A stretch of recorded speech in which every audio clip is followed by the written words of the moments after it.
The Nevada desert stretched endlessly in all directions, broken only by the geometric precision of the Redstone military training facility. Retired police detective Matt Stone stood before 20 elite military snipers, his weathered face bearing the distinctive marks of someone who had spent decades squinting through rifle scopes in harsh urban environments and now harsh military terrain.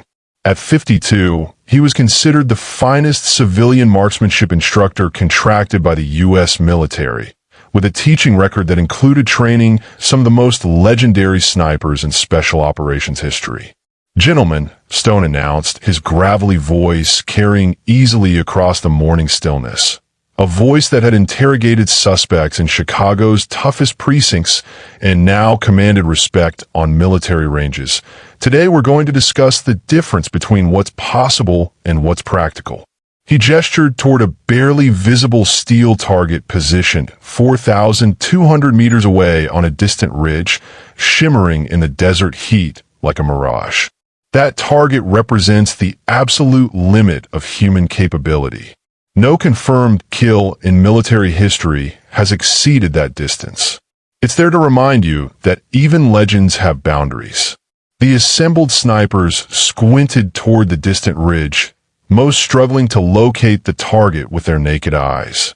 These were elite marksmen, each with confirmed kills beyond 2,000 meters. Yet the distance Stone indicated seemed almost mythical. "Physics doesn't negotiate," Stone continued, pacing slowly before his students.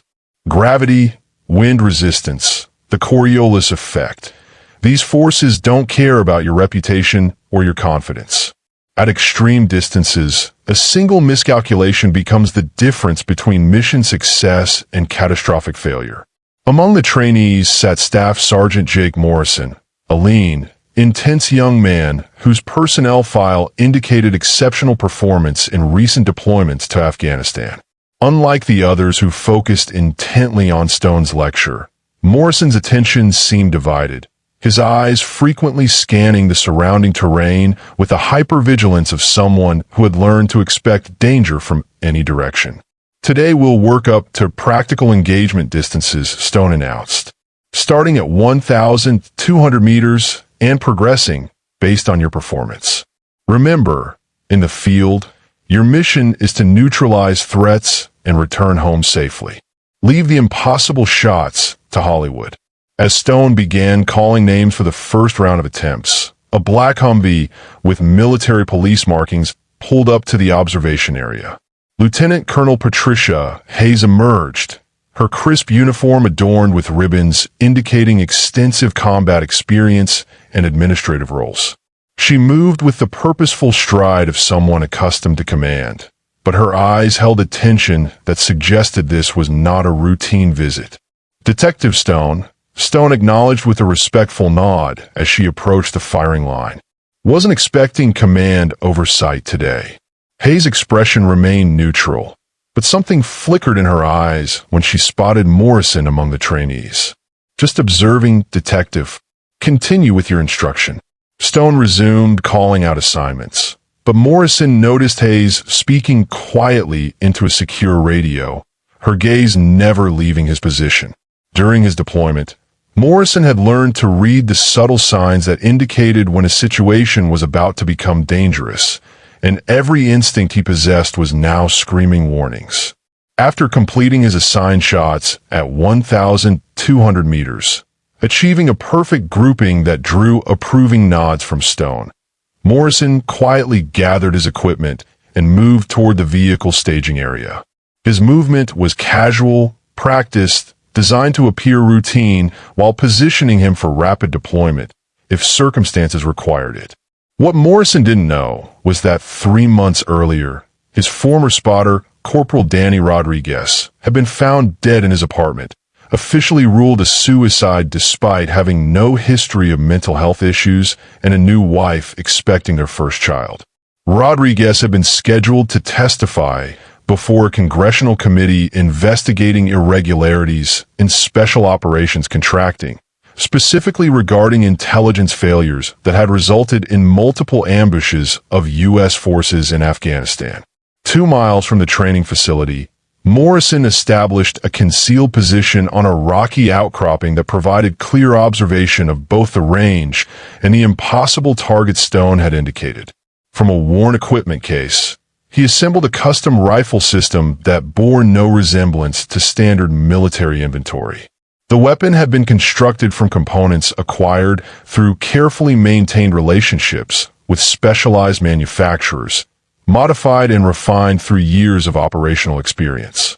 Through his high-powered spotting scope, Morrison watched Stone continue his instruction while Colonel Hayes maintained her position at the observation post, periodically speaking into her radio. The scene appeared routine, but Morrison's combat experience had taught him to recognize when routine situations masked deeper threats. As he settled into firing position, Morrison's mind flashed back to his final deployment in Afghanistan. Intelligence indicating a high-value target in a remote compound. His team's insertion going exactly according to plan until they discovered the target location was actually a sophisticated ambush.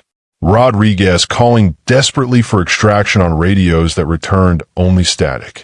The realization that someone with access to their operational details had sold them out to enemy forces. Morrison had survived that ambush through exceptional skill and determination, fighting his way through superior numbers to reach an extraction point where he was eventually recovered by coalition forces. Upon his return, rather than receiving recognition for his survival against impossible odds, he had been subjected to intensive debriefing sessions that felt more like interrogations. The timeline doesn't add up. Investigators had told him repeatedly, "Your account of enemy positions doesn't match our intelligence assessments. Are you certain you followed the mission parameters exactly as briefed?" Rodriguez had been more direct during their private conversations. "Jake, someone fed them our approach routes, our radio frequencies, everything. This wasn't bad luck or superior enemy tactics. We were betrayed."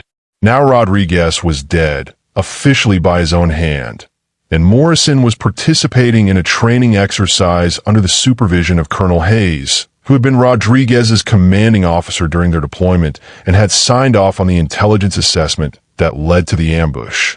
Morrison methodically calculated the variables that would affect a shot at the impossible distance Stone had indicated.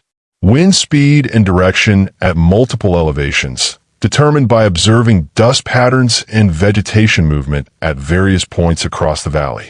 Temperature gradients created by the desert floor heating at different rates. Barometric pressure, humidity levels, and the subtle effects of the Earth's rotation on a projectile traveling over such an extreme distance. The target occasionally disappeared entirely in heat waves rising from the valley floor, requiring Morrison to time his shot for brief moments when atmospheric conditions provided clear visibility. He adjusted his scope and rifle configuration with minute precision, compensating for factors that most snipers never considered. Below at the training facility, Stone was demonstrating proper breathing techniques to his students. "Control your heartbeat, control your breathing, control the shot," he instructed. At extreme distances, your body's natural rhythms become the primary source of error. Staff Sergeant Martinez, a sharp-eyed trainee from Texas, noticed Morrison's absence from a group and quietly mentioned it to Stone during a break in instruction. Stone's experienced gaze swept the surrounding terrain, a frown forming as he failed to locate his missing student. "Colonel Hayes," Stone approached the observation post. "We seem to be missing Staff Sergeant Morrison. Have you seen him?" Hayes' expression tightened almost imperceptibly. "He's probably just taking a personal break." These intensive training sessions can be overwhelming for some personnel. Stone's frown deepened. In 30 years of police service and his subsequent military consulting work, he had never known an elite sniper to simply wander away from advanced training without permission. Something was wrong, and his detective instincts were telling him the situation was more serious than a missing trainee. Morrison, meanwhile, had entered an almost meditative state on his distant position. His breathing slowed to a controlled rhythm. His heart rate decreased through deliberate autonomic control, and the world around him narrowed to 3 points. himself, his rifle, and the impossible target 4,200 meters away. Through his scope, he could see Stone gathering his students for what appeared to be concluding remarks. The session was nearly over, and Morrison knew that whatever was going to happen would occur soon. Hayes had been waiting for something, and her increased radio communications suggested that event was imminent. Remember, Stone was telling his assembled students, legends are built on consistent performance at achievable distances, not on miracle shots that can't be replicated. That target at 4,200 meters is there to remind you of human limitations, not to tempt you into attempting the impossible. A convoy of military vehicles appeared on the access road leading to the training facility, and Hayes moved quickly to greet the arriving personnel. General Marcus Webb emerged from the lead vehicle, flanked by two serious-looking officers carrying classified document cases. Some stories claim there was once a sniper who could consistently hit targets at this distance. Stone continued, unaware of the general's arrival. They called him Ghost Walker, supposedly made confirmed kills at ranges that defy physics and common sense. But I've studied every documented long-range engagement in military history, and I can tell you those stories are myths. Trust your training, trust the science, and never bet lives on fairy tales. Morrison took one final measured breath, held it at the precise moment between heartbeats when his body was most still, and squeezed the trigger with perfect pressure control. The rifle discharged with a muzzled crack, its recoil absorbed efficiently by Morrison's positioning and the weapon's custom compensation system. The bullet began its journey across the valley, traveling through layers of varying air density, riding wind currents, fighting gravity's pull in a carefully calculated parabolic trajectory. Morrison tracked its path through his scope, watching as it cut through heat distortion and atmospheric interference. At the training facility, Stone was mid-sentence when the distant steel target exploded with a metallic crash that echoed across the valley. Fragments of steel scattered in all directions, the target completely destroyed rather than simply struck. For a moment, confused silence fell over the group. 3 seconds later, the distinctive boom of a high-powered rifle rolled across the training ground, the sound delayed by the vast distance it had traveled. The assembled snipers looked around in bewilderment. No one at the facility had fired, and they hadn't heard the initial shot. "Clear the range," Colonel Hayes shouted suddenly, her composure finally cracking. "Everyone into the bunker immediately." But General Webb raised his hand, halting the panicked movement. "Delay that order, Colonel. No one here is in danger." Stone stood frozen, staring at the shattered remains of the impossible target. In 30 years of military service, he had never seen anything like what had just occurred.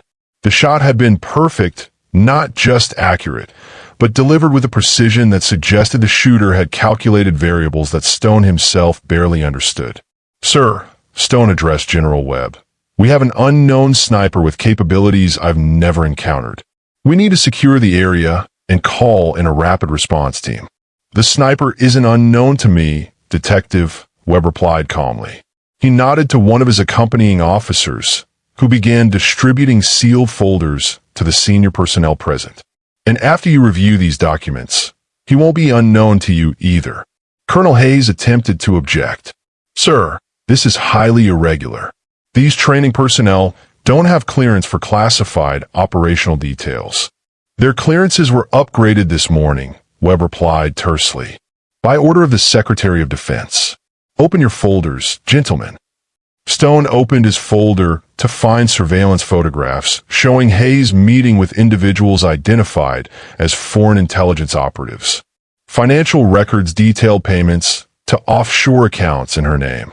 Communication logs revealed classified operational information being transmitted through encrypted channels to unknown recipients. 3 months ago, General Webb announced, Staff Sergeant Jake Morrison and Corporal Danny Rodriguez returned from a deployment where their unit was ambushed by enemy forces who possessed detailed knowledge of their operational plans. 5 soldiers died in that ambush. 2 survived. Webb's expression darkened as he continued. Corporal Rodriguez was scheduled to testify before Congress about intelligence failures that led to multiple ambushes of U.S. forces. Instead, he was found dead in his apartment, officially ruled a suicide despite evidence suggesting otherwise. Hayes lunged for her sidearm, but before she could draw, a red laser appeared centered on her chest.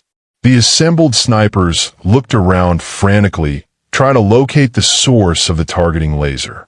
"I wouldn't recommend that, Colonel," Webb said calmly. "Staff Sergeant Morrison has already demonstrated his capabilities today. Your movement is being tracked by the finest marksmen in U.S. military history." Military police officers emerged from the convoy vehicles and moved to arrest Hayes, who stood rigid with a mixture of fury and fear. "You have no proof that will stand up in a military tribunal," she snarled. "I was fighting a war against enemies who don't follow the rules of engagement." "The proof is comprehensive and indisputable," Webb replied, holding up a data drive. "Staff Sergeant Morrison didn't just survive that ambush in Afghanistan. He documented everything: radio intercepts, tactical communications, evidence of operational security breaches. He spent 3 months building a case that will result in treason charges against you and 12 other personnel involved in this conspiracy." A helicopter appeared over the ridge where Morrison had positioned himself, touching down briefly before ascending again with its passenger aboard. As the aircraft approached the training facility's landing pad, Webb turned to address the assembled snipers. "Master Sergeant Stone," he said formally, "I need to correct something you said during today's instruction. The stories about Ghostwalker aren't myths. Staff Sergeant Morrison holds the record for the longest confirmed kill in military history, 4,847 meters, achieved during a classified operation in Afghanistan 18 months ago." Stone's expression shifted from shock to recognition. "Sir, that's impossible. The ballistics don't support effective engagement at that distance." "The ballistics support it if you're skilled enough to calculate variables that most snipers don't even consider," Webb replied. "Morrison accounts for temperature gradients, humidity variations, wind patterns at multiple elevations, barometric pressure changes, the Coriolis effect, spin drift, and even thermal expansion of his rifle barrel during extended firing sequences." The helicopter touched down on the landing pad, and Morrison emerged carrying his rifle case. He moved with the fluid efficiency that marked elite operators, covering ground quickly despite the heavy specialized equipment he carried. "Staff Sergeant Morrison," General Webb greeted him with a crisp salute, which Morrison returned precisely. "Outstanding work today, both the shot and the investigation." "Thank you, sir," Morrison replied, his voice clear and controlled. "Colonel Hayes and her associates have been neutralized. The evidence has been secured, and additional arrests are proceeding according to plan." Stone approached Morrison with a mixture of awe and professional curiosity. "Son, I've been teaching marksmanship for 3 decades, and I've never seen anything like what you just accomplished. How did you calculate all the variables for a shot at that distance?" Morrison's expression remained neutral. "It's not just calculation, Master Sergeant. It's understanding that every environment tells you what you need to know if you're trained to read the signs. Wind patterns revealed by dust movement, temperature gradients indicated by heat distortion, atmospheric pressure changes affecting bullet trajectory. But the distance," Stone persisted, 4,200 meters exceeds every documented engagement in military history." "With respect, sir," Morrison replied quietly, "I've made confirmed kills at greater distances. The record isn't public because the operations remain classified." General Webb gathered the assembled snipers in the facility's main briefing room for a comprehensive explanation of what had transpired. The room was filled beyond capacity as word spread throughout the installation that something extraordinary was occurring. "What I'm about to share is classified at the highest levels," Webb began. "By presidential order, That classification has been temporarily suspended for this briefing only. The general activated the room's projection system, displaying tactical maps and mission parameters for Morrison's deployment in Afghanistan.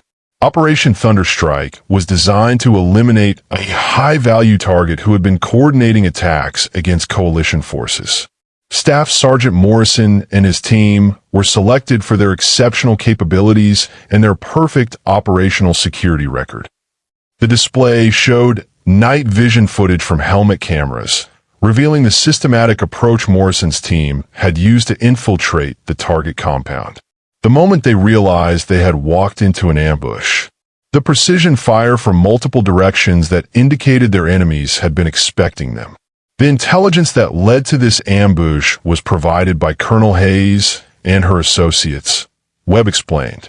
They had been selling operational details to enemy forces for 18 months, resulting in the deaths of 23 American soldiers and the compromise of multiple classified operations. The footage continued, showing Morrison fighting desperately to reach his fallen teammates, performing field medical procedures under continuous fire, and ultimately being forced to retreat when ammunition ran critically low.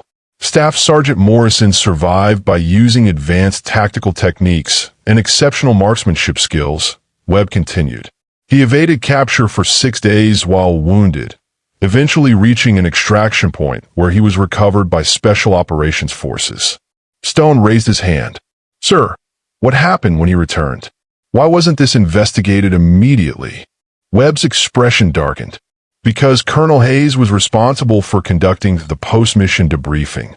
She classified Morrison's report, suggested his account was unreliable due to trauma, and recommended that the investigation be closed. For 3 months, Morrison has been building an independent case while officially participating in routine training exercises. Morrison stepped forward. Sir, permission to address the group? Webb nodded. Granted, Staff Sergeant. Morrison faced the assembled snipers, his expression serious but controlled. The lesson here isn't about impossible shots or breaking records. It's about understanding that sometimes the enemy isn't just in front of you. Sometimes the enemy is behind you in your own chain of command. He paused, making eye contact with several of the trainees. Everything Master Sergeant Stone taught you today about calculating variables and understanding your limitations, that knowledge becomes meaningless if you can't trust the intelligence you're given or the people who are supposed to have your back. Staff Sergeant Martinez raised her hand. How did you maintain your skills during these 3 months while building your case? Morrison's expression softened slightly. I worked security consultation for allied nations who didn't care about my status with our military. Their loss was someone else's gain, and their training ranges allowed me to practice techniques that kept me sharp. Another trainee asked, the shot today at 4,200 meters, how much of that was skill versus luck? All shooting is calculation, Morrison replied. The difference between good and exceptional is how many variables you account for. Most snipers consider wind, elevation, and distance. I was trained to factor in temperature gradients, barometric pressure variations, the Coriolis effect from Earth's rotation, spin drift of the bullet, and even the thermal expansion of metal components as the day warms. Master Sergeant Stone had remained silent during most of the briefing, but finally approached Morrison with a question that had been troubling him. Son, you said you hold the record for longest confirmed kill. What distance? Morrison glanced at General Webb, who nodded permission. 4,847 meters, achieved during a classified counter-sniper operation in Afghanistan. The target was an enemy marksman who had been killing coalition forces from an allegedly impossible position. Stone's eyes widened. That's beyond anything I thought was achievable.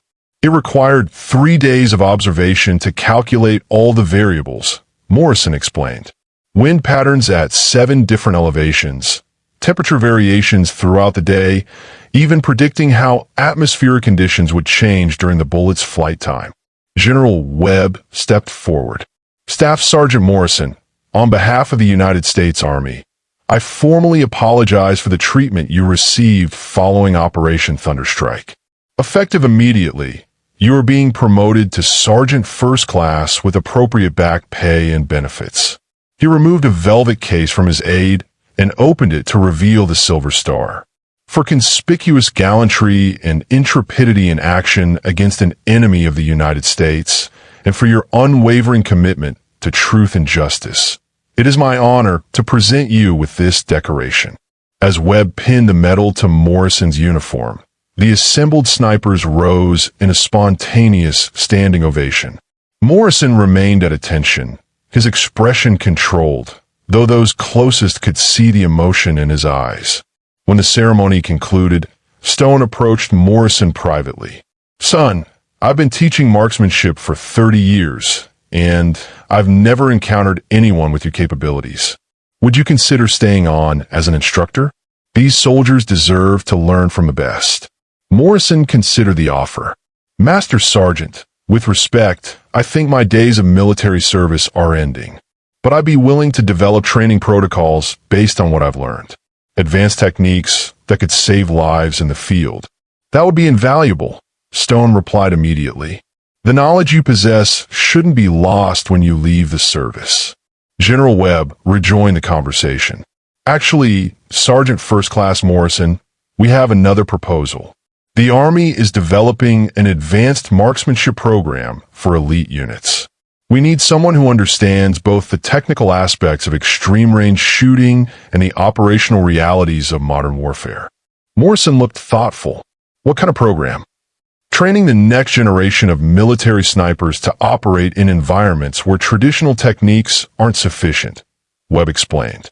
"Teaching them to read atmospheric conditions like you do, to calculate variables that most instructors don't even know exist, and to recognize when they're being set up for failure by their own command structure," Morrison added quietly. Webb nodded grimly. "That too. The corruption we uncovered today extends beyond Colonel Hayes. We need instructors who understand that technical excellence means nothing without integrity and operational security." 6 months later, the Redstone Military Training Facility had been redesigned around Morrison's advanced marksmanship program. The impossible target that had once stood at 4,200 meters had been replaced by 5 targets positioned at varying extreme distances, each representing a different aspect of the advanced calculations required for successful long-range engagements. Sergeant First Class Jake Morrison stood before his first class of elite military snipers, the morning sun casting long shadows across the desert training ground. Behind him, Master Sergeant Stone observed with approval as Morrison began his instruction. "Gentlemen," Morrison announced, his voice carrying easily across the stillness, "today we're going to discuss the difference between what most people think is impossible and what becomes achievable when you understand the science involved." He gestured toward the distant targets. "Each of those targets represents variables that must be calculated for successful extreme-range engagements. Wind patterns, atmospheric pressure, temperature gradients, and factors that most snipers never consider." The assembled students listened with intense focus. These were already elite marksmen, selected for the advanced program based on exceptional performance in previous deployments. They understood they were receiving training that represented the absolute pinnacle of military marksmanship expertise. "But before we discuss technique," Morrison continued, "we need to discuss trust. The most advanced calculations in the world become meaningless if you can't trust your intelligence, your equipment, or your chain of command." He looked across the group, making eye contact with each student. 3 of your predecessors died because someone in their command structure sold them out to enemy forces. The technical skills I'm going to teach you will make you more effective marksmen, but understanding the operational environment will keep you alive. After the morning instruction session, Morrison walked alone to a memorial that had been erected near the advanced range. 5 stone markers bore the names of soldiers who had died in the Afghanistan ambush, arranged in a semicircle facing the sunrise. It had become his daily ritual to visit this place, leaving a single cartridge on each stone as a sniper's tribute to to fallen comrades. Today, as he completed the ritual, he noticed Master Sergeant Stone waiting at a respectful distance. "The program is exceeding all expectations," Stone reported. "These students are achieving accuracy levels I never thought possible. More importantly, they're developing the analytical skills to recognize when situations don't match their briefings." Morrison nodded, his gaze still focused on the memorial stones. Technical excellence without situational awareness gets people killed. We're teaching them to read more than just wind patterns and ballistic calculations. "Is this what you wanted when you decided to stay in the service?" Stone asked. Morrison considered the question. "I stayed because someone needs to make sure what happened to my team doesn't happen to others. The shot I made during the Hayes operation, that wasn't about demonstrating my capabilities. It was about serving notice that corruption has consequences." Stone studied Morrison's expression. "And now we're building something that honors the soldiers we lost," Morrison replied. "Training that combines technical excellence with operational integrity, making sure the next generation of snipers can protect themselves from enemies in front of them and behind them." A convoy of vehicles appeared on the access road, and Morrison recognized the approaching personnel as his afternoon class, special operations soldiers from various branches who had been selected for the most advanced training the military offered. "Time to get back to work," Morrison said, walking toward the main facility. "These soldiers deserve the best training we can provide." As he moved away from the memorial, Morrison felt the weight of responsibility that came with being perhaps the finest marksman in military history. The impossible shot was no longer impossible when you understood the variables involved. But more importantly, the betrayal that had cost his teammates their lives would never happen again, not on his watch. The desert wind picked up slightly, and without conscious thought, Morrison noted its direction and velocity. A sniper's instinct that would never fade. But for the first time in months, the burden of the past felt manageable. Justice had been served. The truth had been revealed. And somewhere, Morrison believed, 5 warriors were finally at peace, knowing their sacrifice had meaning and their legacy would protect others who followed the same dangerous path.